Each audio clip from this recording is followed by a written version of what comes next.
Begitu Umar masuk melihat jejak di punggung Rasulullah itu Pak, nampak betul jejak pelepah kurma itu, menangis Umar.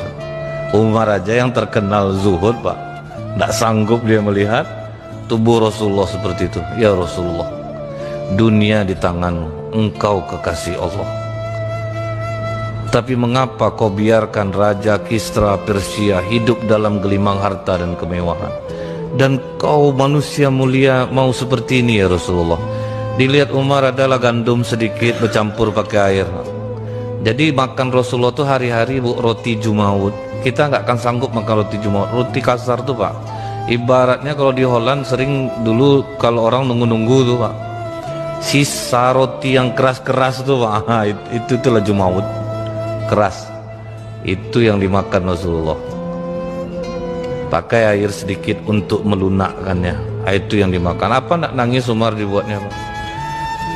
Apa kata Rasulullah? Umar, mereka itu disegerakan nikmatnya di dunia untuk kita nanti di akhirat. Apakah kau tidak ridho? Nah itu yang membuat Umar tetap nangis juga Pak. Tidak bisa dia. Walaupun udah dihibur Rasulullah, tetap Umar nangis karena tidak tahan melihat Rasulullah tidur seperti itu. Sebetulnya ada yang melatar belakangi kenapa Rasulullah sampai tidur beralaskan pelepah kurma itu tuh Pak. Nah ini pernah kita ungkapkan ketika istri-istri Rasulullah demo minta tambah uang belanja, kan itu yang mendasari ya Pak. Datang ramai-ramai minta tambah uang belanja, tidak tahan lagi hidup miskin Pak. Sementara orang enak-enak hidupnya, kita kok enggak.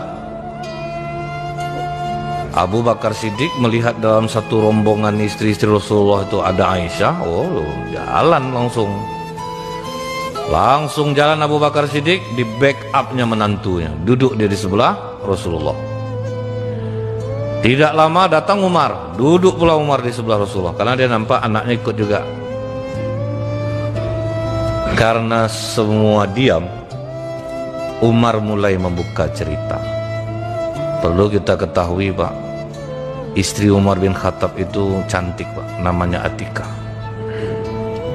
Jadi dia pernah agak kurang senang dengan Abu Musa al-Asy'ari, dikarenakan ketika istrinya pergi ke masjid, pas pulang dihadiahkan oleh Abu Musa al-Asy'ari karpet merah. Tersinggung Umar, Pak, ngapa kau terima kado orang nih? Nah, diangkatnya lah Pak, karpet itu dibaliknya, jangan kasih istri aku kado. Tuh. Cemburu kuat, makanya Umar melarang istrinya ke masjid. Nah, sekalipun Umar tidak melarang perempuan datang ke masjid, tetapi untuk istrinya dia larang karena istri cantik. Setelah itu Umar duduk di sebelah kiri Rasulullah, Abu Bakar di kanan Rasulullah. Kata Umar, ya Rasulullah, aku ada masalah. Apa masalah kau Umar? Istri aku tadi pagi minta tambah uang belanja ya Rasulullah. Bingung aku jadinya. Kata Rasulullah, sama masalah kita berarti. Ini pun datang minta belanja sama aku. Bayangkan 9 jumlahnya, kau baru 1. Ini 9. Langsung berdiri Umar, ditekannya bahu Hafsah. Kau ingin menjadi musuh Rasulullah Hafsah? Kok berani kau minta tambah belanja kepada Rasulullah? Apakah kalian kira Rasulullah ini orang yang kikir? Kalau dia ada pasti kalian dilebihkan ya. Aku ikut-ikut aja ya, orang ini ngajak-ngajak tadi, jadi nggak enak pula nggak ikut serta, makanya aku ikut. Abu Bakar datang pula marah kepada Aisyah. Kau ingin menjadi musuh jiwa Rasulullah Aisyah? Tidak ayah, maafkan aku ya, namanya perempuan pasti adalah merasa kekurangan. Jangan kau ikut-ikut seperti ini. Semua diam Pak. Tapi apa reaksi Rasulullah ketika istrinya minta tambah belanja kepadanya? Apakah Rasulullah marah-marah? Tidak. Rasulullah menghajir, mendiamkan. Berapa lama Rasulullah diam? Ya enggak sebentar Pak, 50 hari Pak. Jadi kalau yang ini jangan Bapak amalkan Pak, mohon saya, nanti Bapak tinggalkanlah istri Bapak 50 hari nanti. Gara-gara di sini, ini hanya untuk Rasulullah. 50 hari itu apa yang ditunggu Rasulullah Bu? Wahyu dari Allah. Nah itulah Rasulullah tidur di masjid tuh Pak, beralaskan pelepah kurma. Bolak-balik lah Umar datang ke sana menjenguk. Setelah hari ke-50 turunlah surah Al-Ahzab ayat 28-29. Nah itulah sebabun nuzul turunnya ayatnya. Apa kata Allah? Ya ayuhan nabiyyu qul li azwajika in kuntunna turidnal hayatad dunya wa zinataha fata'alaina umatti'kunna wa usarihkunna sarahan jamila. Hai Nabi, katakan kepada istri-istrimu, jika mereka meminta tambahan belanja dan dunia, perhiasan dunia kepadamu, berikan mereka mut'ah, janjikan kepada mereka dalam waktu tertentu, kemudian berikan kepada mereka, setelah itu ceraikan mereka dengan cara yang baik. Tegas Allah, ceraikan aja mereka, kasih, tapi kasih dulu nih Pak, kasih yang dia minta, habis itu ceraikan mereka. Kemudian wa in kuntunna turidnallaha wa rasulahu wad darul akhirah fa innallaha 'ada lil muhsinati minkunna ajran azima. Dan jika kamu menginginkan keridhaan Allah dan Rasulnya dan negeri akhirat, maka sesungguhnya Allah menyediakan pahala yang besar bagi siapa yang berbuat baik di antara kamu. Ini yang kedua nasihat Allah kepada istri-istri Nabi. Kalau kalian ridho, tidak ribut, kalian akan mendapatkan pahala yang besar di akhirat. Nah, Rasulullah pertama kali menemui Aisyah. Aisyah, sudah lama kita tidak berjumpa.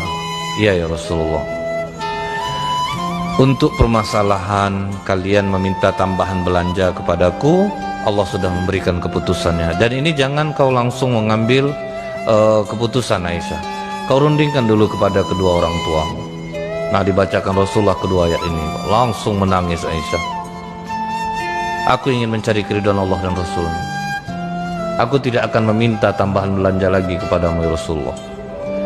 Tapi ada ujungnya dikatakan Aisyah, tapi tolong jangan ayat ini dibacakan ke istri-istri yang lain. Nah, ada juga Pak, keinginan menguasai sendiri itu tetap ada. Nah, tetap ada. Malah Rasulullah, aku ini diutus sebagai guru bagi kalian, bukan untuk memberatkan. Ini ayat untuk kalian semua Aisyah, bukan hanya untukmu. Iya ya, tahu orangnya, orang kan ngomong aja, itulah Pak ya. Kalau bisa, kalau enggak ya apa boleh buatlah. Nah, jadi jangan ibu kira istri Rasulullah itu tidak bersaing satu sama lain, bersaing Pak. Tetap ingin kalau bisa dikuasainya sendiri, ada perasaan itu. Itulah sisi manusia tetap ada. Nah, Rasulullah bacakan ke seluruh istri-istrinya, akhirnya semua istri mengatakan, kami memilih keridhaan Allah dan Rasulnya. Aku berjanji, kata Zainab, akan aku buat usaha dan setelah itu akan kusedekahkan hasilnya. Akhirnya tidak ada, pokoknya kami mau seperti dirimu ya Rasulullah, kami akan dukung apapun yang kau buat. Nah, setelah itu baru Rasulullah berdamai dengan semua istri-istrinya Pak. Pernah istri-istri Rasulullah ini karena melihat alas tidur Rasulullah itu terlalu tipis, maka mereka punya inisiatif. Jadi masing-masing istri sepakat, gini aja, kita lipat kulit itu menjadi 4 lipatan. Tapi jangan tahu Rasulullah, kata kita lipat 4 lipatan biar sedikit empuk lah, supaya Rasulullah nikmat dia beristirahat dan dia tidur itu bisa lebih nyenyak. Maksud istri-istri ini baik, ditebalkannya alas tidur Rasulullah itu. Tapi gelisah Rasulullah Pak, tidur dikasih itu tuh gelisahnya Pak, terlambat bangun. Jadi Rasulullah terlambat bangun ketika istrinya melipat kulit itu menjadi 4 lipatan. Maka Rasulullah memberitahu kepada istri semuanya, gara-gara ulah kalian aku terlambat untuk beribadah, tolong jangan ulangi lagi seperti ini. Akhirnya baliklah sekali lipatannya. Berapa kerasnya itu Pak ya? Tidur setiap malam seperti itu yang membuat Rasulullah bersemangat untuk beribadah, karena pasti mata tidak akan nyenyak tidur. Kemudian Pak, ada seorang wanita Ansor, dia berkunjung ke rumah Aisyah. Pas dia melihat alas tidur Rasulullah keras, dirasanya Pak, keras. Maka dia pulang ke rumahnya dan dia buatkanlah Pak alas tidur dari wol supaya empuk. Dari wol dibuat supaya empuk. Begitu terlihat oleh Nabi, kata Nabi, ini terlalu mewah. Cuman itu aja Pak, terlalu mewah bagi Nabi. Ini terlalu mewah.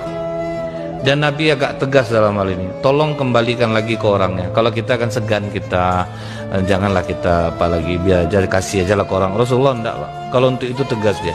Balikkan balik Aisyah. Pergi balik, antarkan ke orang yang ngasih tadi. Ini terlalu mewah bagiku. Enggak mau Rasulullah. Tidur empuk. Kemudian Pak, apa doa yang sering dibaca Rasulullah? Ya Allah, jadikanlah rezeki keluarga Muhammad hanya untuk mencukupi kebutuhan. Pokoknya tercukup aja kebutuhan, itu aja lah jadikan rezeki keluarga kami.